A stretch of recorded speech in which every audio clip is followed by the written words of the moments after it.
पूत सपूत तो की धन संचय और पूत कपूत तो की धन संचय। बेटा सपूत होगा तो खुद जोड़ लेगा, और बेटा अगर कपूत होगा कितना भी जोड़कर चले जाना वो भी राख में मिला देगा। ये आपके ऊपर है, आप अपने बच्चों को क्या बनाना चाहते हो।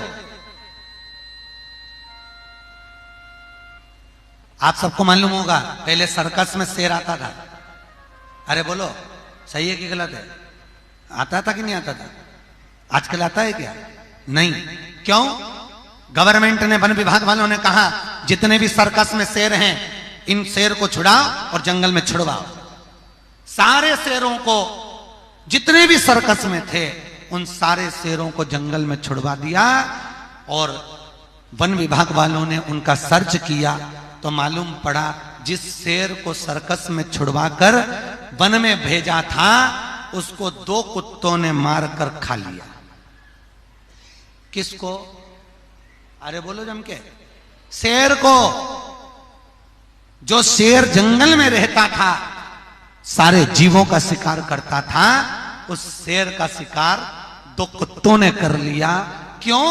क्योंकि उस शेर को पिंजरे में रहने की आदत हो गई थी, पिंजरे में हंटर में दब दब कर रहता था। मेरा आपसे केवल एक निवेदन है, अपने घर के बच्चों को सर्कस का शेर मत बनाना कि दूसरे शिकार कर लें। अपने घर के बच्चों को जंगल का शेर बनाना कि वो कहीं पर भी डट जाए पर पीछे ना हट पाए। कल अपन ने गीत गाया था, यहाँ चौड़ी छाती वीरों की, यहाँ भोली शक्लें हीरो की, यहाँ गाते हैं रांझे मस्ती में। अपने बच्चों को ऐसा मत बनाओ कि बाप की जायदाद पे मेरे पापा के पास बहुत है, मेरे पास बहुत है, मेरे पास गाड़ी है, बंगला है। बच्चों से कह देना ये तुम्हारा नहीं है। याद रखना, खुद जोड़ो, खुद पढ़ो, खुद आगे बढ़ो, और बाप की जायदाद को अपना मत समझना। नहीं तो कभी भी सियोर चली गई तो गौशाला में सब देके आ जाऊंगी, बोल देना। तुम्हारा नहीं है और हमारे भरोसे पर जीना नहीं है। अपने घर के बच्चों को पिंजरे का शेर नहीं बनाना कि उनको बता दिया हमारे पास इतना है, गाड़ी है, बंगला है, प्लाट है, जमीन है, बहुत है, अरे बहुत है, हमारी जिंदगी तो निकल जाएगी। बच्चों ने सोच लिया, आज के लड़के यही सोचते हैं, इसलिए तो बाप के पास में इतना छोटा सा मोबाइल होता है और घर के छोटे छोटे बच्चे के पास व्हाट्सएप चलाने वाला मोबाइल होता है। अगर बच्चों को मालूम होता कि मेरे बाप के पास कुछ नहीं है तो बच्चे की हिम्मत नहीं होती कि पापा से कहता पापा मुझे 10,000 का मोबाइल दिला दे, पापा मुझे 15,000 का मोबाइल दिला दे। क्योंकि बच्चों को मालूम है हमारा पिता कंजूस है, जोड़ जोड़ के रख रहा है, आएगा तो हमारा ही काम, कुछ भी हो। और बापों से निवेदन है कि 2 रोटी बिना घी की खाने की जगह प्रेम से खाओ, क्योंकि ये तुम्हारी औलाद तुमको 2 रोटी देने वाली नहीं है बुढ़ापे में। होशियार रह कर रहना और खूब पढ़ाओ बच्चों को, मना नहीं है। बच्चों को डॉक्टर बनाओ, इंजीनियर बनाओ, सब कुछ बनाओ। आज के जमाने में होड़ लगी है, मेरे बच्चे को मैं डॉक्टर बनाऊंगी, सीए बनाऊंगी, ये बनाऊंगी, वो बनाऊंगी। खूब बनाओ बच्चों को, पर सबसे पहले बच्चों को संस्कारित बनाना। क्योंकि हमने कई घरों के बच्चों को देखा कि डॉक्टर बनने के बाद भी घर में मां तड़प तड़प के मरती है और घर का बेटा अपना कमरा छोड़कर नहीं आता है। बच्चों को देखा, संस्कार नहीं है ना।